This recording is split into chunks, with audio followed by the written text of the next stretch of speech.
बोले। अब हम लोग पार्टनर्स कैपिटल अकाउंट का कॉन्सेप्ट समझेंगे।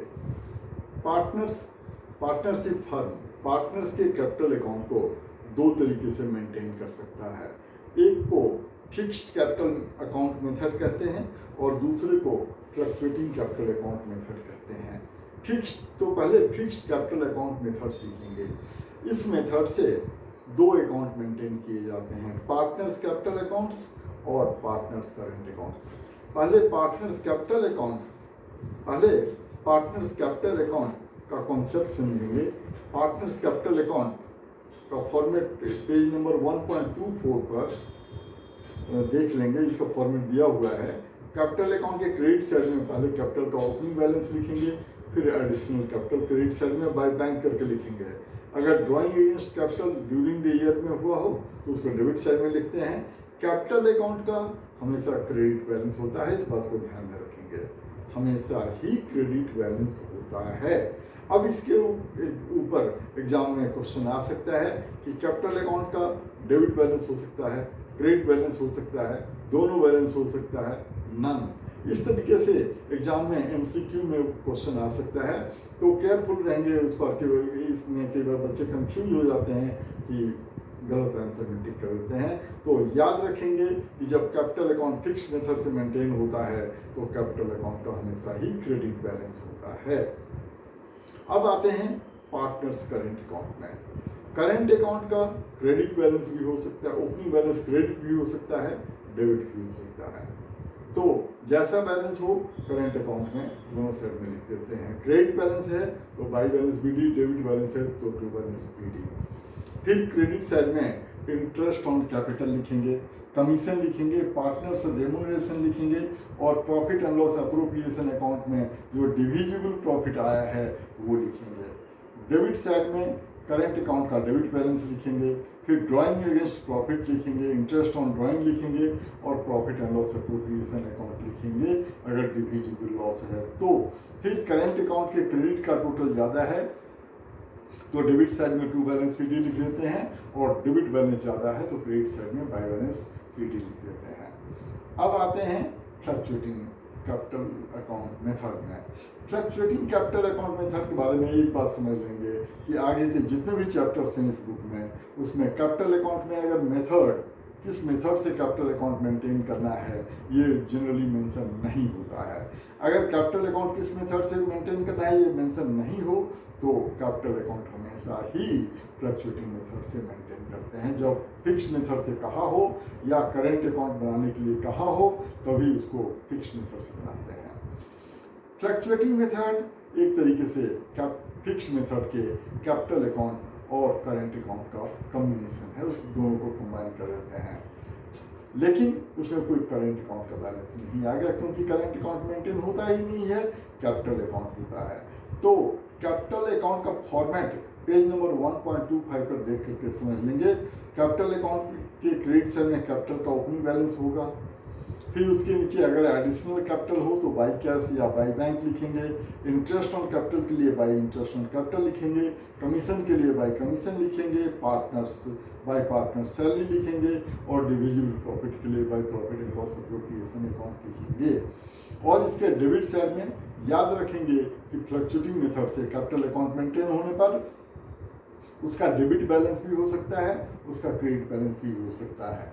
तो डेबिट साइड में अगर डेबिट बैलेंस है तो डेबिट साइड में लिख देंगे टू बैलेंस बीडी, फिर टू बैंक या टू कैश लिखेंगे ड्राइंग अगेंस्ट कैपिटल के लिए और टू ड्राइंग लिखेंगे ड्राइंग अगेंस्ट प्रॉफिट के लिए, फिर to interest on drawing debit side में लिखेंगे और डिविजिबल लॉस है तो to profit and loss account लिख देंगे, profit and loss appropriation account लिख देंगे।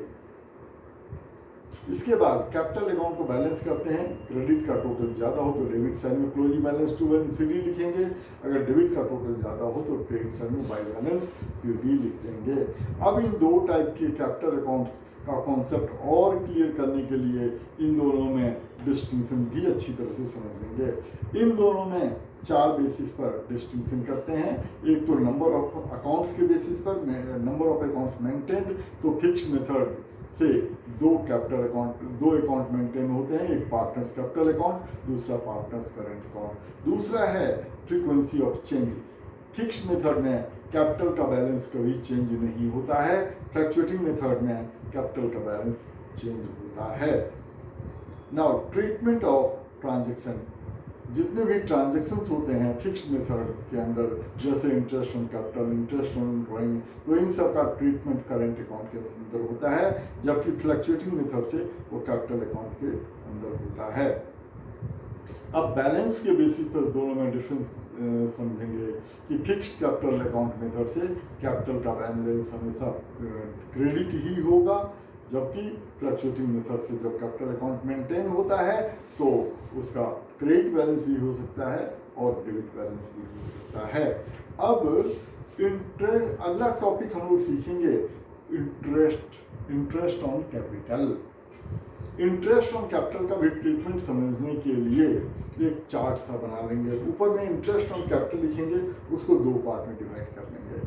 पहला पार्ट होगा अलाउड इन पार्टनरशिप डीड, दूसरा पार्ट होगा not allowed in partnership deed. अगर not allowed in partnership deed हो तो इंटरेस्ट ऑन कैपिटल अलाउड नहीं करते हैं, और अगर अलाउड इन पार्टनरशिप डीड हो तो अगेन दो सिचुएशन आ जाते हैं कि allowed as charge against profit है या allowed as appropriation of profit है। तो अगर allowed as charge against profit हो तो इसको compulsorily profit and loss account में ट्रांसफर करते हैं। उसकी जर्नल एंट्री याद करेंगे, interest on capital account debit to partners current और कैपिटल अकाउंट, और फिर इंटरेस्ट ऑन कैपिटल अकाउंट को क्लोज करने की एंट्री करेंगे profit and loss account debit to interest on capital account. अगर ये अप्रोप्रिएशन है तो फिर दो सिचुएशन बनते हैं, नेट प्रॉफिट या नेट लॉस।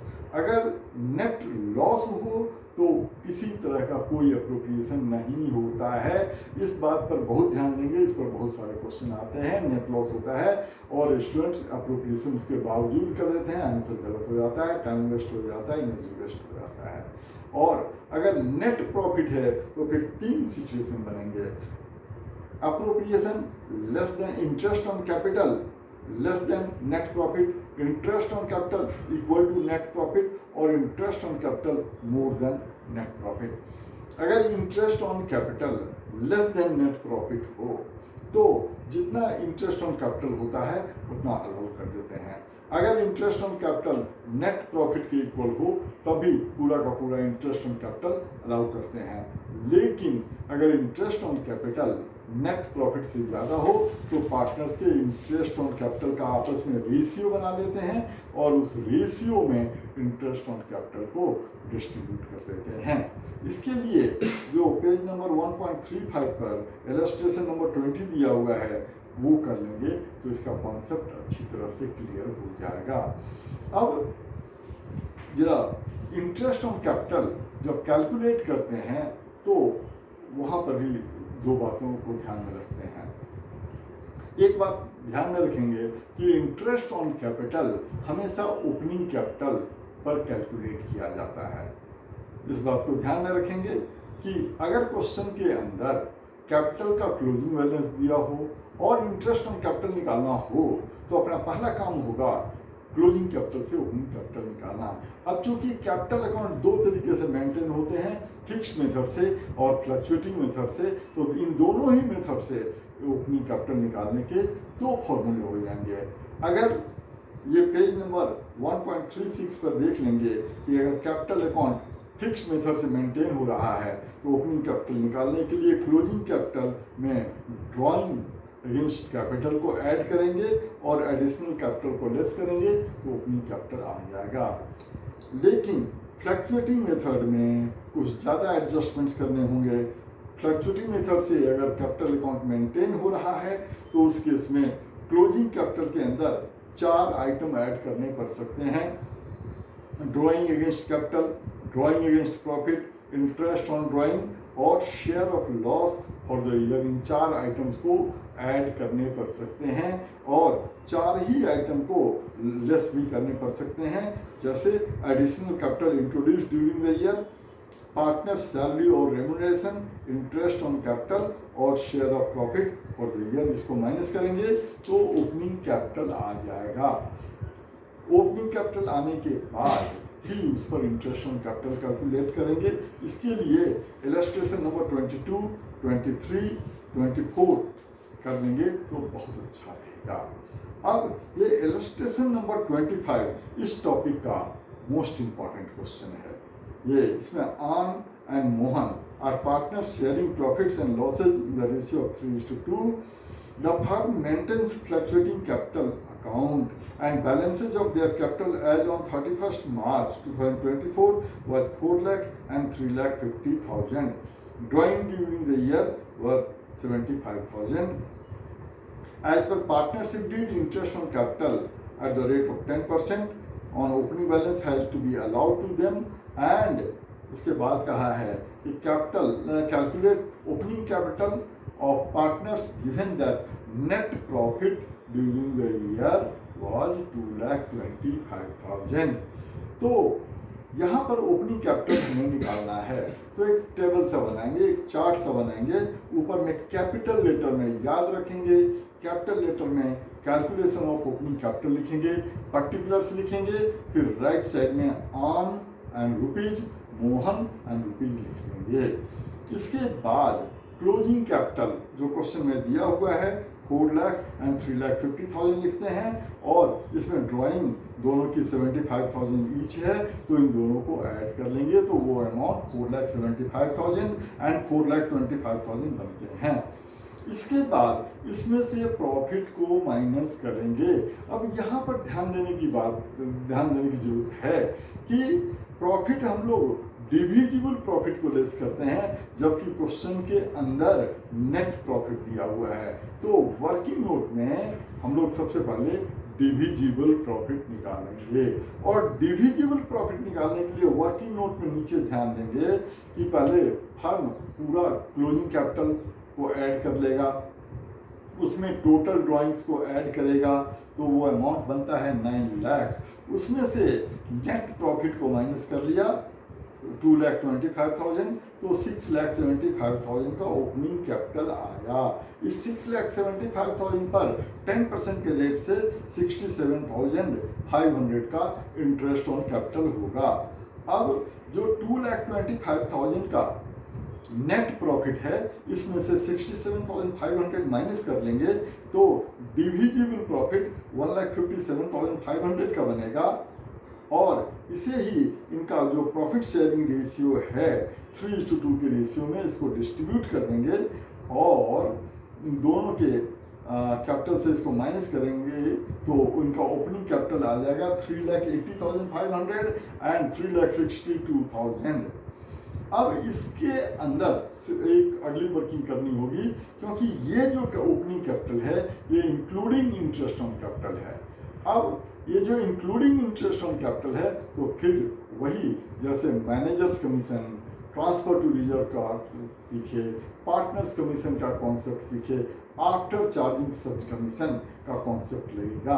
तो ये जो ओपनिंग कैपिटल है इसको रेट ऑफ इंटरेस्ट से मल्टीप्लाई करेंगे, अपॉन 100 में रेट ऑफ इंटरेस्ट से डिवाइड करेंगे, तब जो अमाउंट आएगा वो इंटरेस्ट ऑन कैपिटल आएगा, और उसे opening capital including interest on capital से माइनस करेंगे तो opening capital excluding interest on capital आएगा। ये क्वेश्चन बहुत इंपॉर्टेंट है स्कूल के टेस्ट में, प्री बोर्ड में, और बोर्ड में ये कई स्कूलों के एग्जाम में ये क्वेश्चन पूछे गए हैं, बहुत इंपॉर्टेंट है। और इसी टाइप का ये क्वेश्चन एक्सरसाइज में भी है, इस क्वेश्चन को खूब ध्यान से बनाएंगे।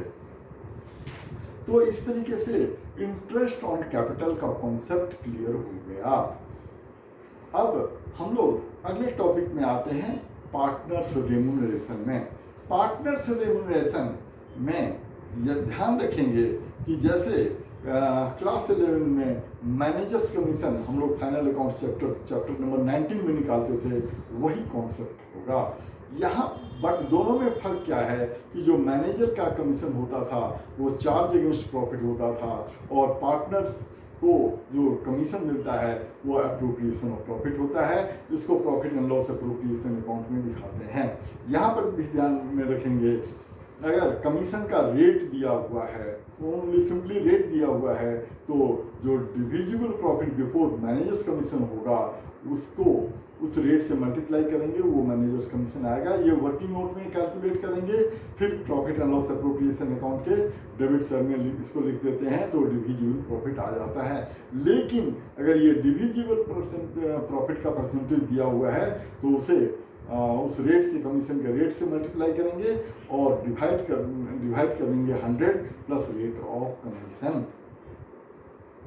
इस तरीके से पार्टनर्स रेम्युनरेशन आ जाएगा, पार्टनर्स कमीशन आ जाएगा और उसको एप्रोप्रिएशन अकाउंट के डेबिट साइड में दिखाएंगे। इस कॉन्सेप्ट को क्लियर करने के लिए पेज नंबर 1.29 पर इलस्ट्रेशन नंबर 17